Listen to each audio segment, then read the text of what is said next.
What makes a truly great TV character? Not just someone we laugh at or root for, but someone who's messy, bold, flawed, and still unforgettable. When we think of Betty White, most people think of the Golden Girls.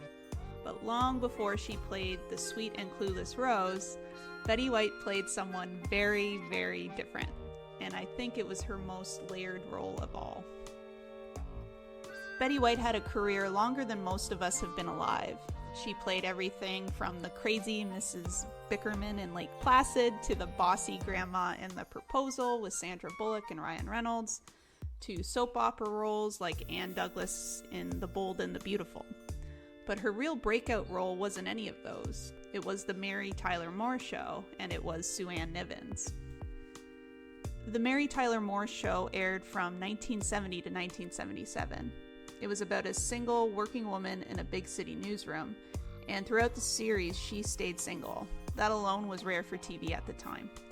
The show had heart, smart writing, and a cast of memorable characters, male and female, with real flaws and strengths. It's still funny, to me anyway.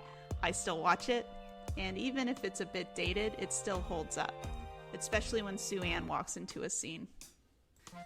Sue Ann Nivens wasn't introduced right away. She showed up later in the series as some characters like Rhoda and Phyllis moved on. And wow, she made an impact. She hosted a Happy Homemaker show, kind of like a Martha Stewart parody. On screen, she was sweet, domestic, picture perfect. Off screen, she was blunt, manipulative, flirtatious, and absolutely hilarious. She was this strange combo, a hyper-sexual, career-driven woman who clung to traditional values and appearances, but not really. She wasn't a joke, she wasn't a stereotype, she was a tornado of contradictions, and Betty White made it all work. Sue Ann had more depth than you might expect for a sitcom character in the 70s. She wasn't just the mean one, or the flirt, or the ditz. She was all of those, and somehow more. She was competitive, she was lonely, she had power, but also vulnerability. She wasn't afraid to throw a sharp insult one second and show emotional honesty the next. Her scenes with Lou Grant, uncomfortably flirty, in a way that would definitely raise HR eyebrows today.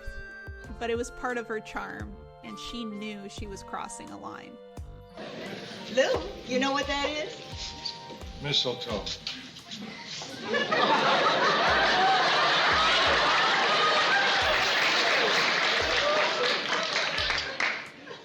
Actually, it's asparagus fern, but what the hell?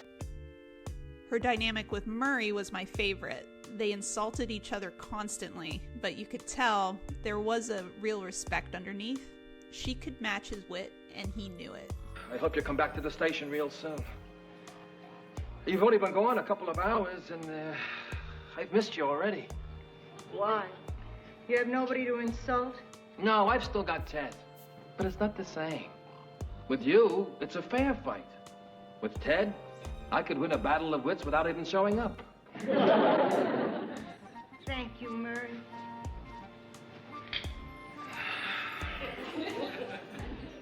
Well, I really love your bedroom, Sue Ann. Did you decorate it yourself? Did you have a sex maniac come in?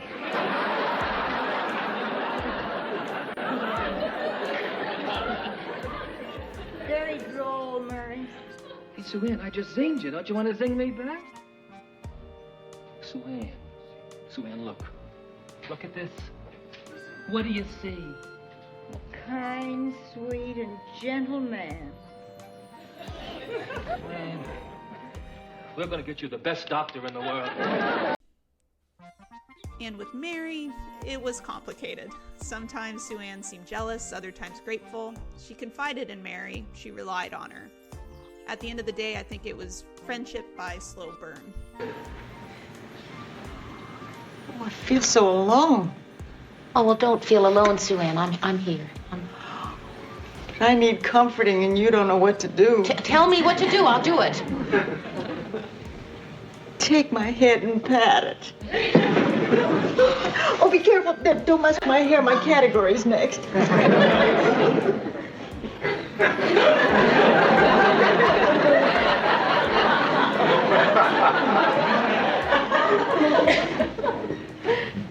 think we're doing wonderfully for two people who don't like each other.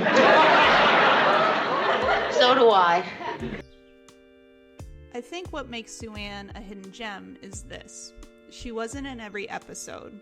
She wasn't the lead. But when she showed up, she owned every scene. She made you smile, even when she was being awful.